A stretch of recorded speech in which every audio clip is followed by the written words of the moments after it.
여러분 철강의 왕 데일 카네기를 들어보셨을 겁니다. 카네기에게 기업 성공의 비결이 무엇인가를 누가 물었다고 합니다. 근데 이 질문에 카네기가 매우 뜻밖의 답을 했는데 그는 목회를 하는 목회자도 아니었음에도 불구하고 기업 성공의 비결은 용서하는 마음이었다라고 말했다고 합니다. 그 자초지경이 이렇습니다. 카네기가 20대 초반 때 회사의 공금을 받아 가방에 넣어서 옮기는 일을 했던 것 같아요. 오늘날로 얘기하면 메신저의 역할이었다는 것 같아요. 하루는 엄청난 거금을 가방 안에 넣고는 기차에 올랐습니다. 너무 피곤해서 열차 난관에서 졸고 있었는데 잠시 졸았는데 문득 잠에 깨어보니까 자기가 꼭 부여잡고 있었던 이 거금이 된 가방이 없어진 것입니다. 졸다가 그만 열차 밖으로 이 가방이 튕겨져 나간 것이죠. 사색이 되어 카네기가 기관실로 가서 그 기관실에게 말합니다. 여차저차해서 가방이 날아갔으니 제발 부탁드립니다. 기차를 좀 후진해서 그 가방을 찾을 수 있도록 협조를 구했다는 것이죠. 여러분, 그 당시뿐만 아니라 오늘 같은 시대에 어림없는 이야기죠. 그런데 이 기관사가 카네기의 말에 너무 불쌍히 여겨서 기차를 후진해서 몇 킬로 이렇게 돌아보게 되었다라는 겁니다. 그 역시 기적이죠. 카네기는 눈이 빠지도록 살펴보는데 저쪽 개울가 끝에 자기 눈에 익숙한 가방이 하나 보이더라는 겁니다. 그래서 그 가방이 있는 곳으로 그냥 달려 쫓아가서는 그 가방이 자기 것을 확인하고 가방을 열었더니 그 안에 돈이 그대로 있었더라는 겁니다. 이 아찔한 경험을 카네기가 생각하면서 자기가 평생토록 기업을 경영하면 이러한 철학에 의해서 기업을 경영하겠다라는 생각을 하게 되었다라는 겁니다. 그의 책에 그가 이렇게 이야기했다라고 기록되어 있는데 한번 스크린으로 보시면 되겠습니다. 그때부터 나는 젊은 사람이 아주 결정적인 큰 실수를 해도 그가 사기성을 가지고 일부러 한 일이 아닌 이상 용서하고 품어주기로 작정했습니다. 사람이 살다 보면 아무리 성실히 노력해도 예상치 못한 사태가 벌어지는 법인데 그것 때문에 평생의 꿈이 좌절되는 불이익을 주어서는 안 된다고 각오했습니다. 그래서 기업 경영의 제일 원칙으로 용서하는 마음을 정하게 되었다라는 이야기입니다. 오늘 읽은 본문 말씀은 우리가 잘 알고 있는 내용이죠. 오늘 본문은 공금 정도를 잃어버린 것이 아니라 그런 실패가 아니라 자기가 그토록 사랑한다고 고백하고 장담했던 예수 그리스도를 3번이나 부인하고 저주하고 그래서 엄청난 실패를 경험한 이 베드로를 부활의 주님이 다시 만나 주셨어요. 그래서 만나 주심을 통하여 안도했지만 3번이나 예수님을 부인했다라는 그 죄책감, 자기 혐오, 그리고 자기 연민에 빠져 이 디베라 바닷가에서 다시 물고기를 잡는 일을 하고 있었던 것입니다. 그 베드로에게 주님은 찾아오셔서 저를 치유하시고 치유할 뿐만 아니라 새롭게 소명을 주시고 그리고 그것을 감당할 수 있는 권세를 부어주신 사건이 오늘 본문의 말씀입니다. 여러분 가만히 되돌아보시면 너나 할 것 없이 우리 모두는 크고 작은 실수를 경험합니다. 때로는 그 실수로 인해 우리도 우리의 디베라 바닷가에서 처량하게 밤새도록 그물을 내렸던 적이 아마 우리에게도 있었을 것입니다. 어쩌면 이 자리에 계신 여러분 가운데 오늘 이 시간 아마 한 주간 디베라 바닷가에서 그물을 내리고 있었지만 아무런 결실을 보지 못한 분도 있을 것입니다. 오늘 말씀을 통해서 디베라 바닷가에서 이 베드로를 찾아가셨던 주님을 만나실 수 있는 은혜가 우리 성도님들에게 임하기를 주 이름으로 간절히 축원드립니다. 요한복음 21장은 참 중요한 한 장이라고 생각되는데 요한복음에서 요한복음 21장은 소위 부록이다라고 말할 수 있습니다. 여러분 옛날에 무슨 책을 사면 부록이 따라와요. 아세요? 과거에 그렇게 우리 어렸을 때 그거 하나 갖고 싶어서 소년중앙 하나 사면 소년중앙보다 더 중요한 게 따라오는 부록이었어요. 그렇죠? 그게 더 갖고 싶어요. 여러분 오늘날 맥도날드 가면 키즈미을에 햄버거보다 더 중요한 게 뭐죠? 아이들에게 그 장난감 하나 가지려고. 그 부록이에요. 부록과 같은 거예요. 근데 마태복음, 마가복음, 누가복음, 요한복음 이 네 복음을 볼 때 이 21장은 부록과도 같은 거예요. 왜 그런가 하면 베드로가 명예를 회복하고 주께서 다시 소명을 주신 기록이 되어 있지 않았다면 나중에 사도행전이 시작될 때 초대교회 지도자로서 나타나잖아요. 그럼 중간이 도대체 베드로에게 무슨 일이 있었던 걸까? 갑자기 실패자로 복음서에서는 그렇게 기록되어 있는데 어떻게 지도자가 될 수 있을까라는 것을 연결시키는 것이 요한복음 21장이기 때문에 그렇습니다.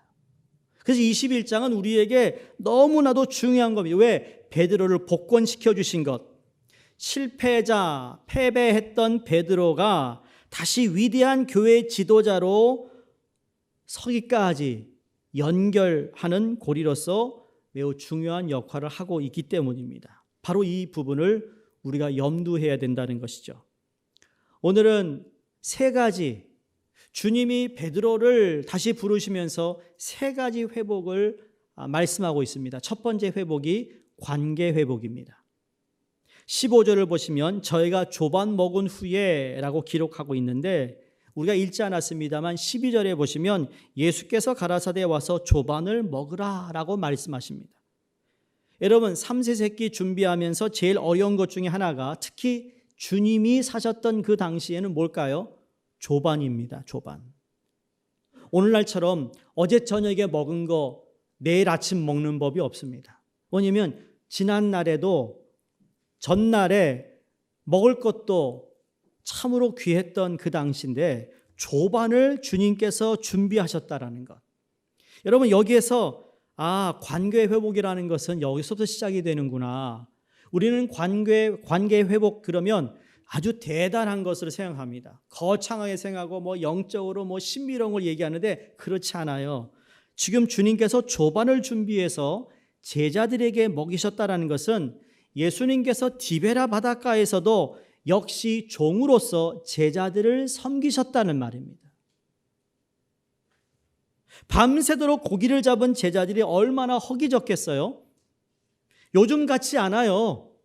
가다가 배고프면 세븐일레븐 들려가지고 뭐 마시고 사 먹을 그러한 것이 없었던 그때에 제자들의 가장 필요한 것이 무엇인지를 민감하게 알고 계셨던 주님. 관계 회복은 여기서부터 시작이라는 거예요. 여러분과 저의 필요에 민감하신 우리 주님을 한번 묵상해 보시기 바랍니다. 물고기와 떡을 준비하여 조반을 준비하신 그 모습은 우리 역시 조반을 준비하는 마음으로 가족들, 성도들, 이웃들을 섬겨야 한다는 가르침을 우리로 하여금 배우기를 원하시는 하나님의 주님의 아마 섬김이 된다는 것을 기억해야 된다는 것이죠. 조반은 준비하기 가장 힘든 식사 중에 하나였어요. 점심은 그 당시 어디 가서 허드한 일을 하면 먹을 거 줘요. 하루 종일 일하면 집에 가서 먹으라고 먹을 건 줘요. 그래서 먹고 살아. 그러나 아침은 다 굶는다는 거예요. 그래 옛날에 우리 어른들 만나면 그랬죠. 진지 드셨어요. 이게 인사였어요. 난 조선시대 사람도 아닌데 이렇게 잘할까. 옛날에 저희 아버지하고 같이 이렇게 동네에 가면 저희 아버님이 어른한테 진지 드셨어요 물으셨던 적이 기억나요. 그러니까 아침이 어려운 거 조반이. 근데 주님이 준비하셨다고요. 그 섬김을 우리로 하여금 배우라는 거죠. 우리 관계가 깨진 이유는 그런 섬김이 없기 때문이 아닐까요? 그냥 편하게 사람들을 대하다 보니까 구차하고 귀찮은 것은 내가 하지 않으려고 하는 것, 또 하나 이 관계 회복 중에 가장 중요한 것을 하나 우리가 고른다면 여러분 배려가 아닌가 생각됩니다. 이 조반에 관해서 바로 섬김도 있지만 예수님의 배려였습니다. 자, 식사를 마칠 때까지 주님이 아무 소리도 안 하십니다. 우리 같으면 밥을 주면서 말하기 시작합니다. 너 왜 그랬어? 하부터 시작해서. 근데 주님은 그래서 오늘 보면 조반이 끝난 후에 식사 후에 예수님이 묻습니다. 그것도 너 왜 그랬어가 아니라 요한의 아들 시몬아라고 부르세요. 요한의 아들 시몬아. 찬양 있잖아요. 요한의 아들 시몬아 3번씩이나 부르십니다. 여기서 궁금한 건 왜 베드로라고 부르지 않고 요한의 아들 시몬이라고 불렀을까? 여긴 예수님께서 특별한 의도가 있으셨던 것이 분명합니다. 베드로는 원어로 페트라스라는 단어인데 반석이라는 단어입니다. 그래서 피러는 반석이라는 뜻이에요. 예수님께서 베드로를 부르실 때 반석아 이렇게 부르시지 않았습니다. 왜? 너무 거북하잖아요. 지금 실패해서 디베라 바닷가에서 다시 물고기를 잡고 있는데 베드로야 부르면 베드로가 얼마나 미안하겠어요. 반석아. 그럼 얼마나 자기가 더 마음이 힘들 것을 아셔서 왜 반석같이 행동 못했거든요. 반석까지 살지 못한 베드로에게 베드로라고 부르는 것이 부담스러울 수 있다는 것을 염두하신 예수님의 배려. 이걸 우리가 생각해 볼 필요가 있다는 겁니다. 여러분, 요한의 아들 시몬은 원래 요한의 아들 시몬이요. 예수님이 3년 전 제자들을 부르실 때 베드로를 처음 봤을 때 요한의 아들 시몬이라고 성경은 우리에게 소개합니다. 그런데 예수님이 요한의 아들 시몬을 게바라 부르라 그랬어요. 베드로라라고 이름을 바꿔주셨어요. 그러니까 주님이 주신 새 이름이죠. 옛 이름이 요한의 아들 시몬이었어요. 지난 3년간 모든 사람들이 다 베드로를 베드로라 불렀지 요한의 아들 시몬이라고 부르지 않았다라는 겁니다. 그런데 예수님께서 그 옛 이름을 다시 부르시면서 베드로를 데리고 자책과 자기 혐오와 연민에 빠져있던 베드로를 마치 타임머신을 타고 3년 전에 그 장소 그 시간으로 돌아간 것처럼 그에게 요한의 아들 시몬아라고 불렀을 때 처음 만났던 갈릴리에서 예수님과의 만남을 상기시키며 그때로 돌아가 지난 모든 시간을 다시 회상할 수 있는 기회를 주신 것이라고 생각됩니다. 여러분, 이게 배려입니다. 여러분, 관계 회복을 원하세요? 기도도 하시지만 아주 작은 거예요. 필요에 민감함을 알고 그 사람을 섬기고 배려해 주는 거예요. 요한의 아들 시몬아라고 부르실 때 호칭 하나도 예수님은 가볍게 부르시지 않았어요. 충분히 생각하시고 깊이 배려해 주셔서 마음을 풀어주시는 그러한 여유와 사랑을 갖고 계셨다라는 것이 오늘 본문에서 우리가 발견하는 예수님의 관계 회복의 모습인 것입니다. 예수께서 그에게 요한의 아들 시몬아 그러고 질문하신 것이 있습니다. 내가 이 사람들보다 나를 더 사랑하느냐였습니다. 성경 원어를 보면 이 사람들보다라는 이 원어를 보면 이게 사람을 가리키는 것이 아니라 어떤 사물을 가리키는 원어 투토스라는 단어입니다. 그래서 이걸 이것들이라고 번역할 수 있죠. 영어 성경에 보면 Do you love me more than these?라고 써 있어요. 지금 베드로하고 예수님과 독대를 하고 있는 게 아니고요. 그 물고기를 잡지 못했고 예수님이 다시 그물을 오른쪽에 내리라 해서 그래서 물고기를 153마리를 잡고 난 후에 예수님이 조반을 준비하시고 베드로 외에 6명 제자들과 함께 식사를 하고 있는 가운데 예수님이 이 질문을 베드로에게만 한 것이 아니라 거기 앉아있는 제자들에게 다 들으라고 하신 말씀이었어요. 그러니까 이것들보다 Do you love me more than these? 라는 이 질문이 옳은 번역일 수도 있습니다. 그런데 많은 성경학자들이 이 부분에 대해서 세 가지 견해를 가지고 있어요. 하나는 우리가 그냥 알고 있듯이 베드로야, 다른 제자들이 나를 사랑하는 것보다 내가 나를 더 사랑하니? 라는 것 첫 번째 해석이고요.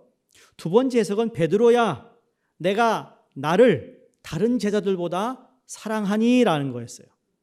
마지막은 아까 말씀드린 지금 방금 잡은 150마리의 고기들보다 나를 더 사랑하니? 라는 질문이었다라는 거죠. 저는 첫 번째나 두 번째나 비슷한 내용인 것 같아요. 베드로야, 내가 다른 제자들보다 나를 더 사랑하니? 또 두 번째인 세 번째가 되는 여기 150마리 어떤 내 소유, 내 눈에 보이는 물질, 돈, 그 모든 것보다 이것들보다 나를 더 사랑하니라는 질문이라는 거죠. 어쩌면 예수님께서 이 두 가지 모두를 베드로에게, 제자들에게 묻고 있을 수도 있다라는 겁니다. 여기 있는 다른 6명의 제자들보다 내가 나를 더 사랑하니?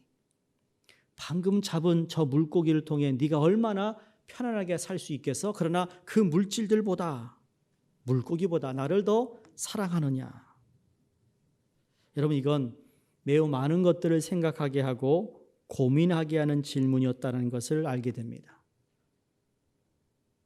오늘 이 말씀을 통해 저희가 깨달아야 할 것은 성경에 대한 어떠한 대단한 지식을 얻는 것이 아니라 우리 주님께서는 내가 나를 사랑하느냐라는 것을 묻고 있는데, 다시 말해 이 질문에 우리는 어떻게 대답할 것인가라는 질문이고 우리가 답해야 된다는 거예요. 여러분, 한번 깊이 생각해 보세요. 예수님이 여러분에게 다른 앉아있는 성도들보다 너는 나를 더 사랑하니? 라고 묻고 있습니다. 두 번째로는 내 앞에 있는 물질, 내 앞에 있는 모든 소유물보다 나를 더 사랑하니? 라고 묻고 있다라는 거예요. 여러분, 어떻게 답하시겠어요? 내가 나를 사랑하느냐? 3번씩이나 물었어요. 제가 몇 년 전에 이 본문을 가지고 설교한 적이 있는데, 그때는 제가 어떤 사랑이었는가를 여러분에게 말씀을 전했는데, 오늘은 이 사랑이 어떤 사랑이다, 어떤 타입의 사랑이라는 것을 여러분에게 말씀드리기보다는 그냥 우리가 알고 있는 사랑, 하나님의 사랑, 사람들과의 사랑, 괜찮아요? 여러분, 근데 여러분이 연애할 때다든지 아니면 지금도 그렇고 배우자 가운데 식사를 하는데 당신 나 사랑해? 그럼 여러분 처음 질문이니까 에이, 사랑하지. 또 한참 먹는데 두 번째, 당신 나 사랑해? 그럼 여러분 어떨까요? 왜 그래? 근데 또 세 번째 물어요. 당신 나 사랑해? 그러면 대답 안 할 거예요. 아니, 왜 예수님이 3번씩이나 물었을까? 귀찮게 시키지. 오늘 가서 저녁 드셔서 한번 해보세요. 싸워요? 근데 저는 네가 나를 사랑하느냐 이 3번씩이나 물었다라는 건 이것 또한 주님께서 우리에게 의도하신 바가 있다고 생각합니다. 여러분, 우리가 주를 섬긴다, 사역을 하는 데 있어서 여러 가지 필요한 요소들이 분명히 있어요. 사역을 하는데 근데 가장 중요한 요소를 한 가지만 이야기한다면 그건 주님을 사랑하는 것이라는 거예요. 저는 여러분이 오늘도 주님께 나와 예배드리는 것이 주님을 사랑하기 때문에 예배드리고 있다고 믿습니다. 여러분이 교회를 위해 섬기는 모든 것은 다 주님을 사랑하기 때문이라는 거죠.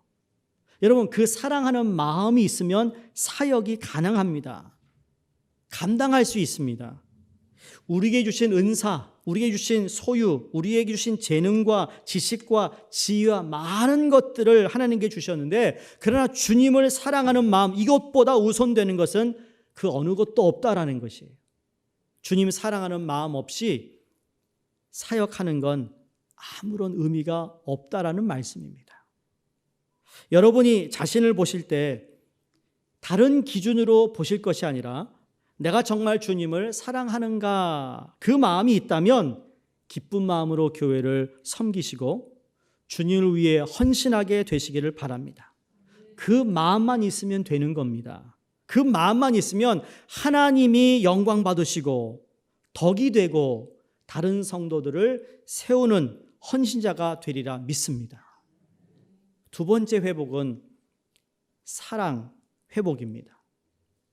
이미 내가 나를 사랑하느냐라는 질문을 통하여 베드로가 무엇라고 대답하는가 하면 내가 주를 사랑하는 줄 주께서 아시나이다. 그렇게 대답을 했고 세 번째 물으셨을 때 17절을 보시면 베드로가 근심하여 가로되 내가 주를 사랑하는 줄 주께서 아시나이다라고 고백합니다. 처음에는 그랬지만 근심했다. 전 이게 베드로의 솔직한 마음이었다고 생각해요. 첫 번째 물었을 때는 그냥 사랑하지. 주님 사랑해요. 두 번째도 사랑한다 할 수 있어요. 세 번째 물었을 때는 왜 이 질문을 또 하실까? 그러면서 자기 자신을 돌아봤을 거라는 거죠. 여러분 그거 아세요? 내게 어떤 소명이 주어질 때 이전의 죄와 이전의 내 옛 모습과 이제는 단절해야 된다는 걸 아세요? 오늘 내가 주님을 사랑한다 고백하고 주님이 나를 새롭게 주의 일을 감당하게 하실 때는 이전의 모든 죄를 다 청산해야 된다는 이야기입니다.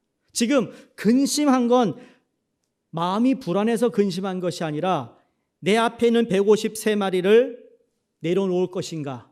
그래서 이걸 통하여 이것보다 내가 주님을 더 사랑합니다라고 고백을 해야 될 것인가? 여러분 근심했다라는 것, 전 이게 나쁜 것이 아니라고 생각합니다. 우리는 근심하는 과정이 필요합니다.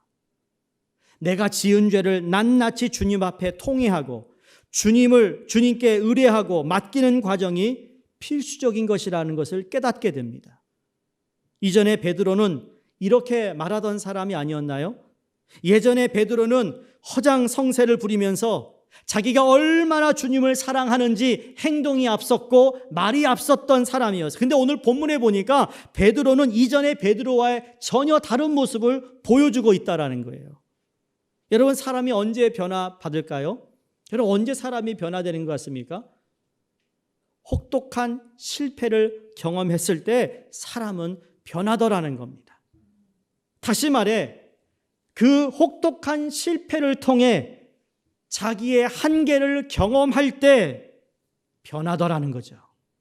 여러분 내 한계를 알아야 하는 것, 이건 중요한 것입니다. 여러분의 한계가 어디까지인 줄 아시나요? 그건 어려운 일을 당하고 실패를 하기 전까지는 모르는 겁니다.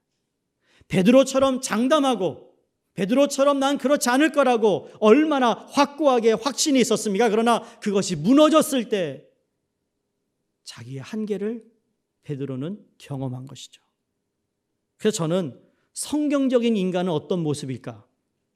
자신의 한계를 아는 사람이 성경적 인간이라고 생각됩니다. 내 한계를 아는 거예요. 여러분 에덴 동산에서 하나님이 선악과를 만드신 것은 인간이 한계가 있는 존재라는 것을 알게 하시기 위해서, 다 모든 걸 먹지만 그러나 너의 목숨은, 네가 살고 죽는 건 하나님께 속한 것이라는 것에 대한 그 존재의 한계를 알려주시기 위함이었잖아요. 자기 한계를 여러분 깨달을 수 있기를 주의 이름으로 부탁드립니다. 베드로는 자신의 사랑이 얼마나 허구적인가를 깨달았어요. 실패를 통해서 사랑의 실체를 보았습니다.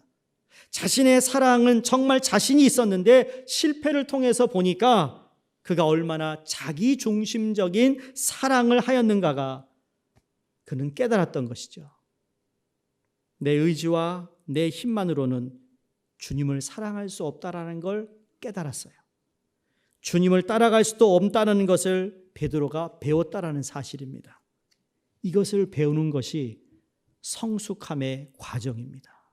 그렇다면 여러분, 성숙한 사랑은 어떤 것일 것 같습니까? 여러분이 정말 무르익은 사랑을 하고 있다면 그 사랑은 어떤 것일까요? 우리가 가지고 있는 사랑의 어떤 이상형이 있잖아요. 사랑은 이런 거야. 부부관계, 자녀, 또 성도들과의 사랑. 여러분, 우리가 사랑을 이야기할 때, 사랑을 고백할 때 우리 정말 마음을 다해 고백을 합니다.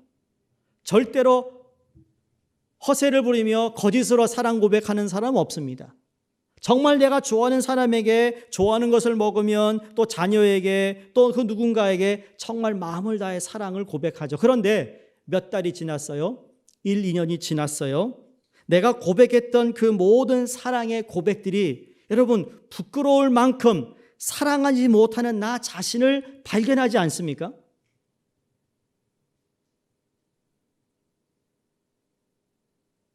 한번 생각해 보세요. 부부 간에도 그렇고 성도들 간에도 그렇고 우리가 처음에 가졌던 그 사랑, 그 고백이 그 고백만큼 열배를 맺는 것이 어렵다라는 것을 삶에서 경험하며 우리가 얼마나 그 사랑에 참 추악한 존재인가를 깨닫게 되더라는 겁니다. 자, 베드로로 돌아. 여러분, 베드로 역설적으로 자기가 주님에 대한 사랑이 얼마나 보잘것없는가라는 것을 깨닫는 순간 주님에 대한 참 사랑이 시작되었다고 믿습니다. 내가 정말 주님을 사랑한다, 혹은 내가 정말 누군가를 사랑한다는 확신이 지나치면 여러분, 그것은 진정한 사랑이 아닐 수도 있다라는 사실입니다.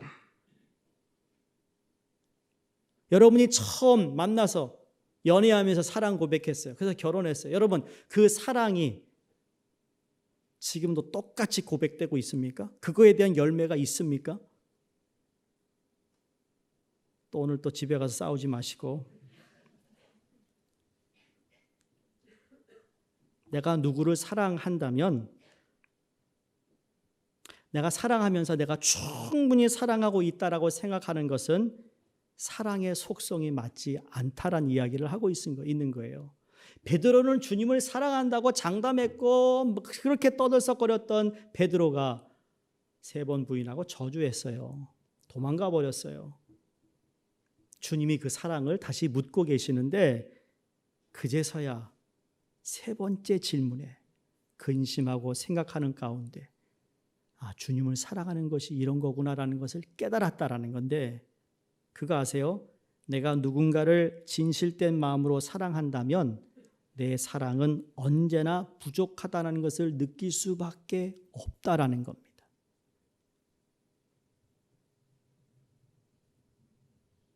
자녀를 사랑하는데 그들을 양육하고 교육하고 모든 걸 다 쏟아붓습니다. 그런데 우리의 마음은, 부모의 마음은 어떻죠? 내가 쏟아부어준 사랑이 부족하다고 늘 생각합니다. 그게 진짜 사랑이라고요. 내가 사랑한다고 고백을 했고 그렇게 장담했지만 그 사랑을 그대로 유지시키고 끝까지 책임질 수 있는 그러한 우리의 삶이 아니라는 것을 깨달을 때, 그래서 철이 든다는 건 뭐죠? 내가 더 사랑했어야 되는데 사랑 못한 것을 후회하잖아요. 살아가면서 내가 더 잘해줬어야 되는데 그걸 못해준 거에 대한 것을 알 때 나는 지금 사랑을 배워가고 있고 지금도 사랑을 한다고 말할 수 있다는 거죠. 그런데 자신 있게 나는 사랑해. 여러분, 그것이 사랑인 것 같죠? 인간의 한계는 그 사랑을 다 충족시킬 수 없다라는 거예요. 부부관계 그런 거 아니겠어요? 그럼에도 우리는 살아야 하는 이유가 뭘까요?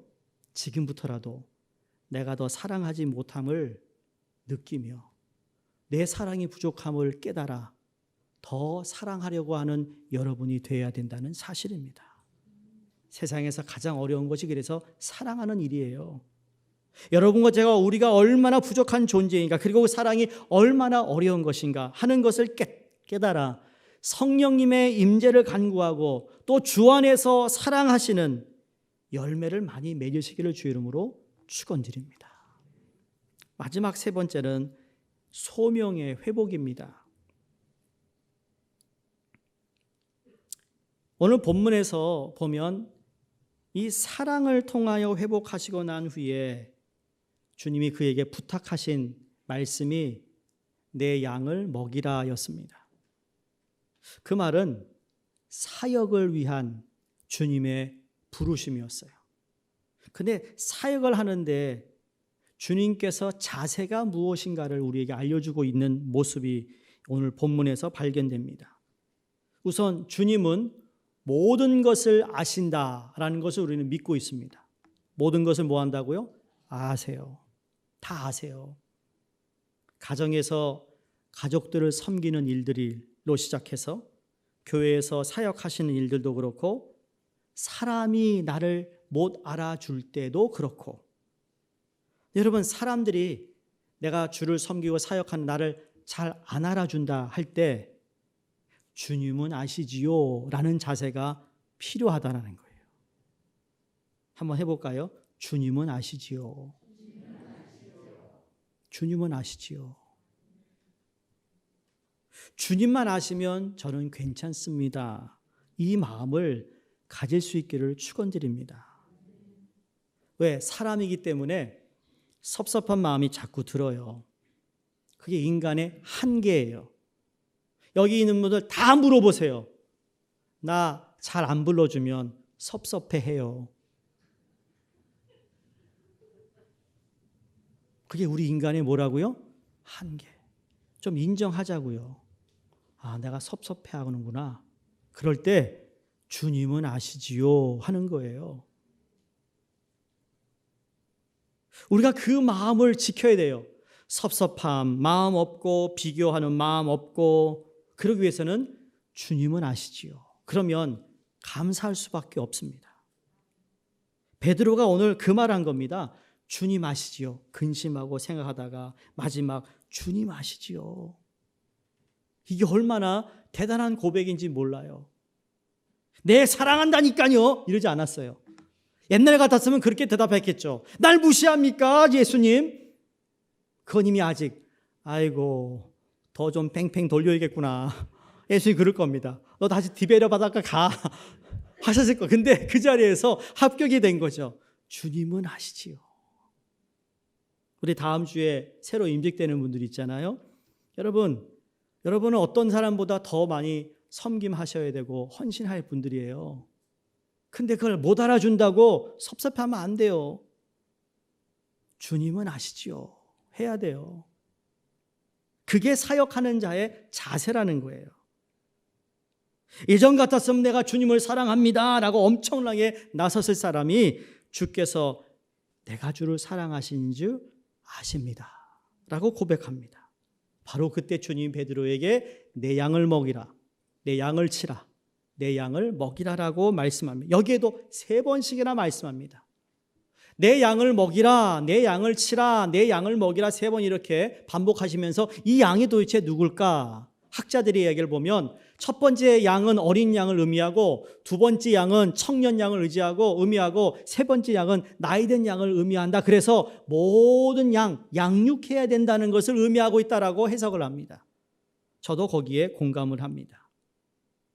이건 그래서 목회자만 주는 것이 아니라 선교사나 무슨 신학을 공부하는 사람이 주는 것이 아니라 모든 예수 그리스도로 말미암아 구원받아 회복되어 하나님의 부르심을 받은 모든 사람들이 기억해야 할 양이라는 거예요.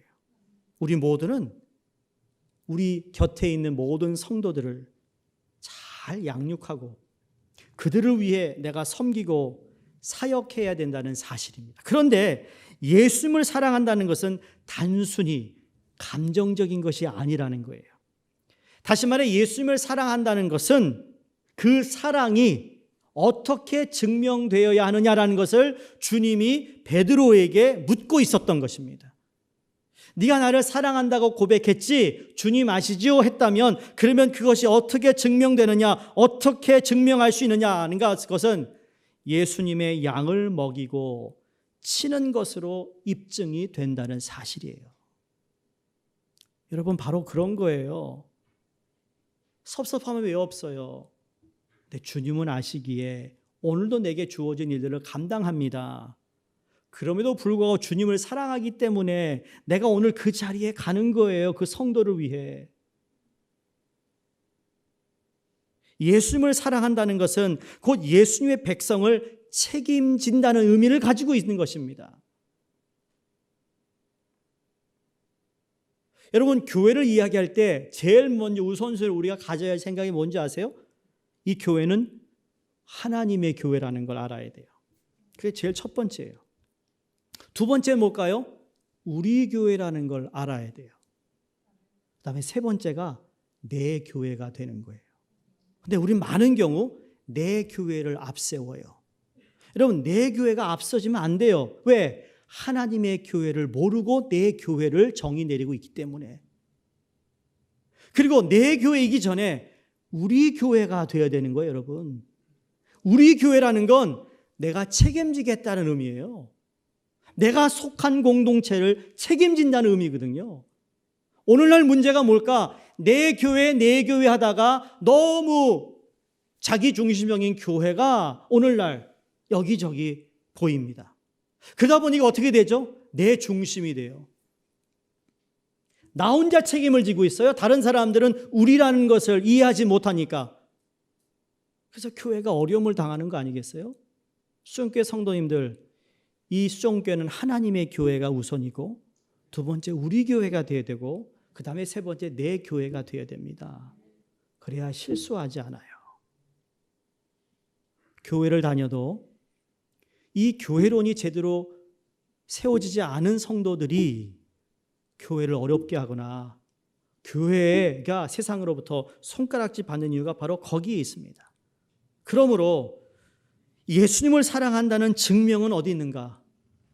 예수님의 부름을 받은 모든 지체들을 책임지는 데까지 이어져야 된다는 사실을 꼭 기억했으면 좋겠습니다.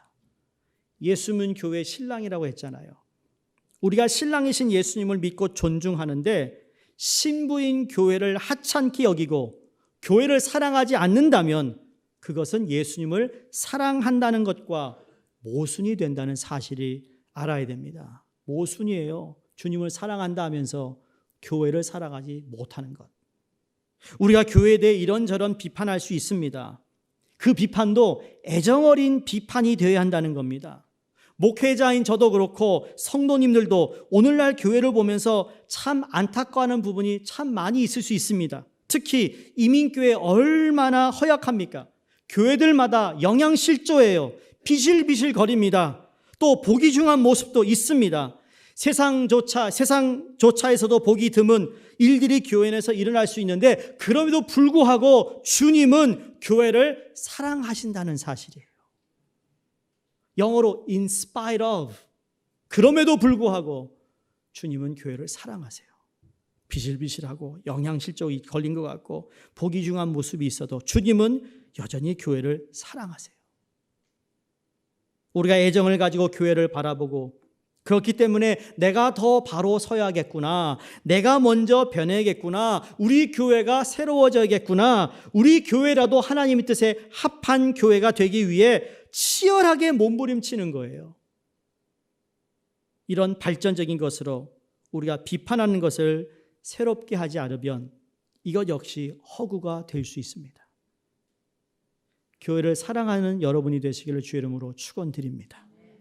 저 역시도 교회를 정말 사랑하는 목회자가 되기 원하고 우리 수성교회 성도님들은 우리 교회를 이전보다 더 많이 사랑할 수 있기를 부탁을 드립니다. 말씀을 마칩니다. 디베라 바닷가에서 풀이 죽어 있는 베드로에게 주님이 하신 말씀이 이겁니다. 다시 한번 해봐라. 따라해 보겠어요? 다시 한번 해봐라. 우리 옆에 있는 분에게 다시 한번 해봅시다. 우리 성가대 회원분들은 우리 다시 한번 성가대 하나님의 찬양을 올립시다 마음이고, 또 우리 악기부든 또 새로운 얼굴 들어왔는데 잘 왔습니다. 우리의 친교, 우리의 목장, 전도회 다시 한번 해봅시다. 이번 단기 선교도 다시 한번 해봅시다. 저와 여러분 베드로와 같은 실수를 하지 않는다는 보장이 있습니까? 실수해서 디베라 바닷가에 나가 열심히 고기를 잡고 계신 분이 이 자리에 나와 계신 분도 있을 것이에요. 그때 주님이 베드로를 찾아오셔서 회복시켜 주셨던 것처럼 그 주님이 오늘도 이 자리에 찾아오셔서 다시 한번 해봐라 말씀하고 계심을 믿습니다. 그렇게 회복된 저와 여러분이 오늘날 누군가에게 주님을 대신해서 다시 한번 해봐라 라는 힘과 격려의 말을 전해줄 수 있어야 하지 않겠습니까? 오늘 인사를 많이 하게 죄송합니다. 옆에를 보시고 옆에 있어주어 너무 고맙습니다. 옆에 있어주어 너무 고맙습니다. 너무 간지러워. 왜 그런 거 자꾸 시키지? 내 옆에 있어줘 너무 고맙습니다.